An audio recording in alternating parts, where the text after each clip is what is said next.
নমস্কার, ফটো নিউজে আপনাদের স্বাগত। কল্যাণীতে দীর্ঘদিন পর ফিরছে আই লিগ। ইন্টার কাশী এখানেই খেলবে।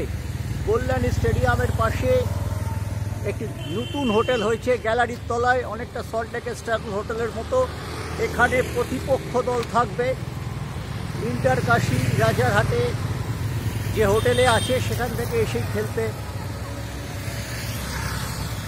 এই স্টেডিয়ামে। এর জন্যই মূল গ্রাউন্ডে সন্তোষ ট্রফির কোনো ম্যাচ হয়নি, যেটা প্র্যাকটিস গ্রাউন্ড বা আগে যেখানে ক্রিকেট মাঠ ছিল সেখানেই সন্তোষ ট্রফির ম্যাচগুলো হয়েছে। আই লিগের ওই মাঠটিকে তৈরি করার জন্য এটাই ছিল কল্যাণীর পালকের নতুন মোড়ক।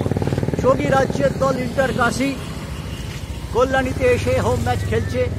এটা একটা বাংলার ফুটবলের উন্নয়নের বড় পরিচয় এবং এখানে কল্যাণীর এই হোটেল গ্যালারির নিচেই গড়ে উঠেছে। এর আইডিয়াটা ছিল নীলিমেশ রায়চৌধুরী, যিনি স্টেডিয়ামের মুখ্য প্রশাসনিক অফিসার। ইন্টার কাশী তাকে অফার দেওয়ার সঙ্গে সঙ্গে তিনি রাজি হয়ে গেছেন। দেখে নিচ্ছেন এই সেই হোটেল পাশেই দেখতে পাচ্ছেন আপনারা। কল্যাণীর মাঠ নিয়ে তো প্রশ্ন নেই। এখানে ইন্টার কাশী বেঙ্গালুরু এফসি বেঙ্গালুরুর বিরুদ্ধে 22শে নভেম্বর আই লিগে অভিযান শুরু করছে। এইখানে এই স্টেডিয়ামেই এফসি বেঙ্গালুরুর বিরুদ্ধে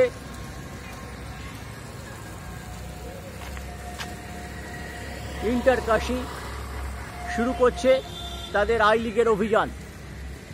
হবাসের দল অন্যতম ফেভারিট হিসেবে আই লিগ শুরু করবে এই স্টেডিয়ামে।